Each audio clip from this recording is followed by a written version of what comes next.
क्या होगा जब जिन कन्याओं को हम पूजते हैं वही मासूम कन्याएं कुछ दरिंदों के जाल में फंस जाती है? क्या होगा जब उनके साथ वह बर्बर खेल खेल जाता है जिसकी कल्पना तक से रूह कांप जाए? क्या होगा जब इंसानियत खुद सवालों के कटघरे में खड़ी हो जाए? यही कहानी शुरू होती है उस दिन जब ईसा के घर कुछ छोटी लड़कियां आई थी कन्या पूजन के लिए। सबके चेहरे पर मुस्कान थी, लेकिन किसे पता था यही मुस्कान कुछ ही देर में चीखों में बदल जाएगी। जब लड़कियां अपने घर लौटने आई लगी तभी कुछ नकाबपोश गुंडे आए और उन सबको बस में खींच कर ले गए। राध्या और ईसा ने उन्हें रोकने की कोशिश की, लेकिन गुंडों ने दोनों को भी बस में डाल दिया। चलते बस में डर और सन्नाटा था। ईसा राध्या से बोली, यह लोग हमें कहाँ ले जा रहे हैं? तभी एक गुंडा बोला, जितना काम बोलेगी उतना जिंदा रहोगी। कुछ देर बाद बस सुनसान रास्ते पर मुड़ती है और अचानक ईसा और राध्या को धक्का देकर नीचे फेंक दिया जाता है। राध्या सड़क पर गिरती है और देखती है ईसा के सिर से खून बह रहा है। ईसा बेहोश है। राध्या मदद के लिए चिल्लाती है,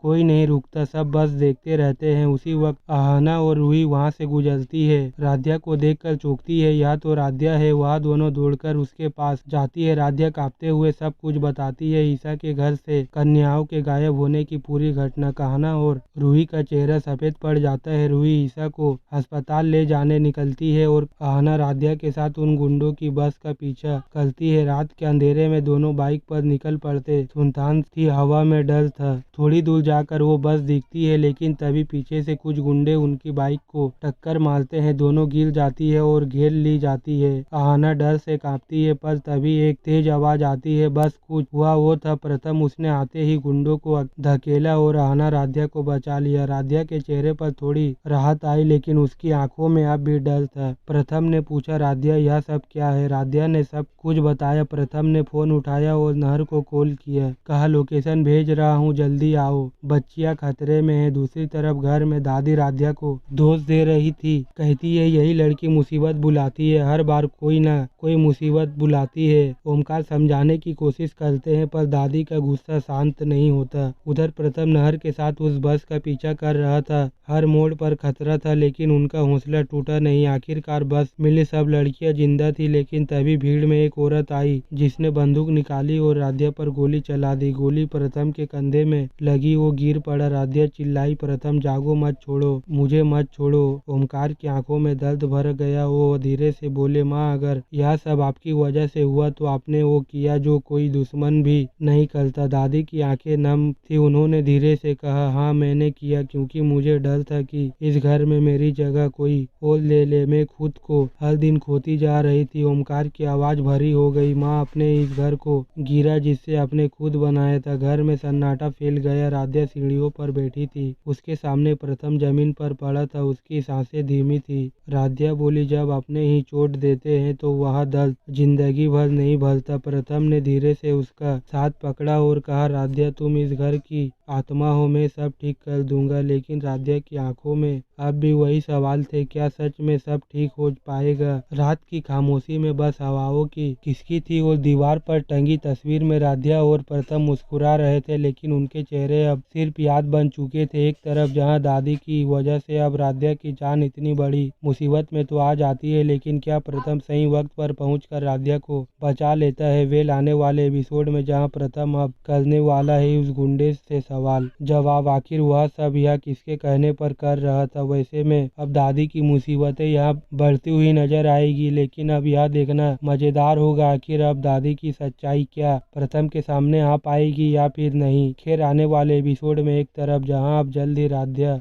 सीता बनकर वापस लौटने वाली है, वही अब दादी को बहुत बड़ा झटका लगने वाला है, क्योंकि जहां दादी किसी भी तरह राध्या और प्रथम को एक दूसरे के साथ नहीं देख सकती थी, वैसे में अब राध्या की एक बार फिर से जीत होने के बाद अब दादी फैसला कर लेगी, वह किसी भी तरह अब राध्या को घर के बाहर करके रहेगी, चाहे इसके लिए उन्हें अब कोई गलत ही कदम क्यों न उठाना पड़े। खैर आने वाले एपिसोड में अब राध्या की मुसीबतें तो बढ़ती रहेगी, लेकिन अब यह देखना मजेदार होगा आखिर किस तरह अब राध्या और प्रथम के बीच दूरियां कम होने वाली है, क्योंकि अब जल्द ही प्रथम को भी समझ में आ जाएगा प्रथम राध्या के बारे में जैसा सोचता है वैसे बिल्कुल नहीं है, बल्कि राध्या को तो एक बहुत अच्छी लड़की है।